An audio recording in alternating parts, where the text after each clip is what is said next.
Sabe aquela história que a gente sempre ouve de que para empreender no Brasil é só ter uma ideia genial e muita vontade? Pois é. Acontece que quem está no campo de batalha, no dia a dia, sabe que a realidade é um pouco diferente. Existe um tipo de parceiro no negócio que ninguém convida, que não põe um centavo, não ajuda em nada, mas pode ter certeza, na hora de dividir o lucro, ele é o primeiro a aparecer.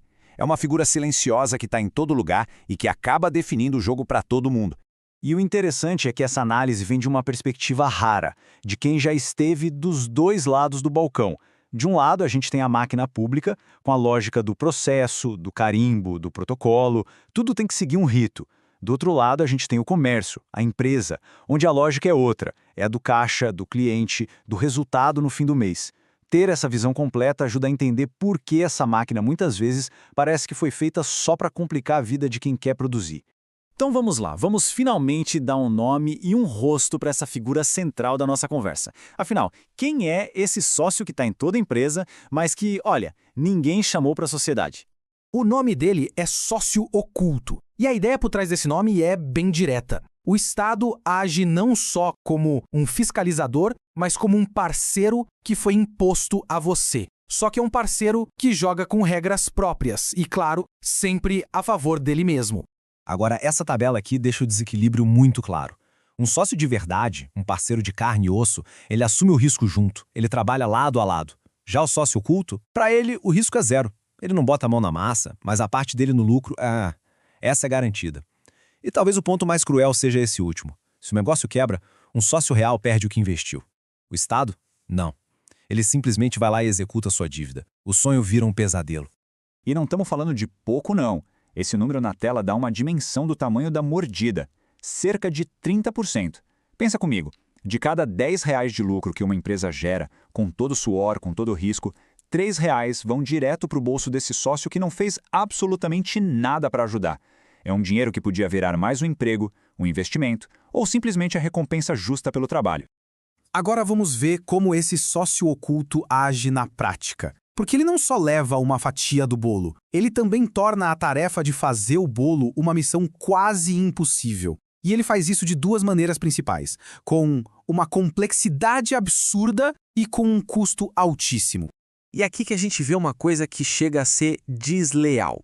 O sistema trata a padaria da Dona Maria, lá no bairro, com o mesmo nível de exigência que trata uma empresa multinacional gigantesca. A diferença? A Dona Maria não tem um andar inteiro de advogados e contadores. É ela que faz o pão, ela que atende no caixa e é ela que, de noite, tenta decifrar um emaranhado de regras que parece ter sido feito para ninguém entender. E essa listinha aqui, nossa, ela é o resumo da jornada de quem tenta começar. Parece até uma piada, né? Mas é a realidade de muita gente. É um ciclo que não acaba. Você junta a papelada, vai no guichê, espera uma eternidade e quando acha que finalmente vai dar certo, aparece uma exigência nova que ninguém te avisou antes. E lá vai você, de volta para o início. É um labirinto feito para desanimar. Essa frase é perfeita. Ela diz tudo. A complexidade do sistema muitas vezes não parece existir para organizar ou proteger, mas sim para justificar a própria existência. É como se a máquina criasse o problema só para depois poder vender a solução. É o sócio oculto mostrando o serviço ao criar barreiras. E o resultado financeiro disso tudo está bem claro nesse gráfico. Depois que se paga todos os custos para manter as portas abertas, olha o tamanho da fatia que vai embora em impostos. É a parte do nosso sócio oculto. E o que sobra para quem arriscou tudo, para quem trabalhou sem parar? Muitas vezes é a menor parte da história. A conta parece não fechar. Então, a grande questão é que o combinado não parece estar sendo cumprido. A gente paga uma carga de impostos de país desenvolvido, mas os serviços que recebemos de volta, bom, a gente sabe como são. E o sistema é perverso. Ele não divide o risco do dia a dia como um cliente que não paga ou um produto que estraga. Se o negócio dá certo, ele te cobra mais. E se dá errado, ele te cobra mesmo assim. Olhando para esse cenário todo, a conclusão lógica seria simplesmente desistir. Mas é exatamente aqui que a história muda. Agora, vamos deixar de focar no problema e falar da força inacreditável de quem, mesmo assim, insiste em continuar. E aqui está a grande verdade, a alma do negócio. O pequeno comércio, a pequena empresa no Brasil, não sobrevive por causa do sistema. Ela sobrevive apesar do sistema. É um ato de pura teimosia. É resiliência correndo na veia. É a força de vontade de quem acredita demais no que faz para simplesmente parar.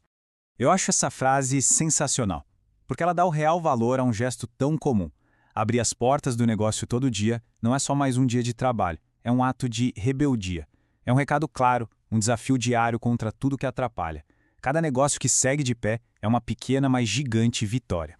E no fim, tudo isso nos leva a uma pergunta que fica no ar. Se mesmo com esse freio de mão puxado, com tantos obstáculos, o brasileiro consegue criar, gerar empregos e fazer a economia gerar, o que a gente seria capaz de fazer se toda essa energia que hoje é gasta brigando com a burocracia fosse usada para construir? Fica a reflexão. Qual é o verdadeiro potencial que está aí, adormecido, só esperando que o sócio oculto, no mínimo, saia da frente?